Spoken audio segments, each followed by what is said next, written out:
ഞാനൊരു സംശയം നിങ്ങളോട് ഷെയർ ചെയ്യാണ്. ഇത് കേവലം എൻ്റെ ഒരു സംശയമാണ്. നിങ്ങളിൽ പലർക്കും ഈ സംശയം തോന്നിയിട്ടുണ്ടായിരിക്കും. ഇത് നമുക്കൊന്ന് ചർച്ച ചെയ്യാം. ഇതിനകത്ത് അഭിപ്രായം അറിയാവുന്നവർ അല്ലെങ്കിൽ ഇതിൻ്റെ നിയമവിദഗ്ധരൊക്കെ നമുക്ക് ഈ ഒരു ഡിസ്കഷനിൽ പങ്കാളിയാകണമെന്ന് ഞാൻ ആഗ്രഹിക്കുന്നു. കാര്യം ഇതാണ്, നമ്മൾ സാധാരണ ഷോപ്പിംഗ് മാളുകളിൽ പോകുമ്പോൾ ദേശീയ അല്ലെങ്കിൽ അന്തർദേശീയ ബ്രാൻഡുകളുടെയൊക്കെ ലഗേജ് പല പല കോർണറുകളിലായിട്ട് കാണാറുണ്ട്. വളരെ മനോഹരമായ പെട്ടികളൊക്കെ ഇങ്ങനെ കളർഫുൾ ആയിട്ടിരിക്കുന്നത് കാണുന്നുണ്ട്.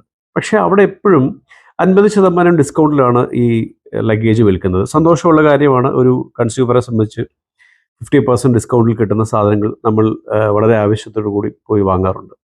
പക്ഷേ എൻ്റെ സംശയം, ഈ 50% ഡിസ്കൗണ്ട് എന്ന് പറയുന്നത് 365 ദിവസവും അവൈലബിൾ ആണ്.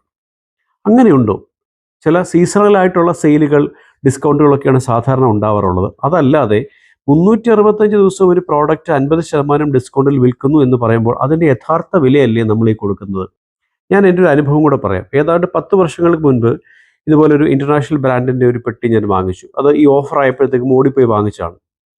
ഈ ഓഫർ പോകരുതല്ലോ. കാരണം ഓഫേഴ്സ് അങ്ങനെയാണല്ലോ. ഒരു ഒരു പ്രത്യേക പീരീഡിലേക്കാണ് ഓഫർ ഉള്ളത്. അത് കഴിയുമ്പോൾ വീണ്ടും അതിൻ്റെ ആക്ച്വൽ MRPയിലേക്ക് പോകും.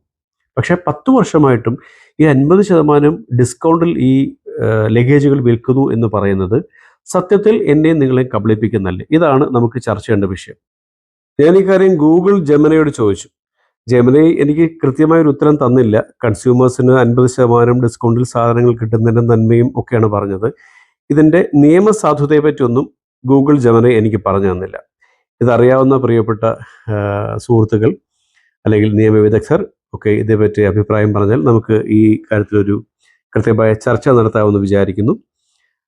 Thank you.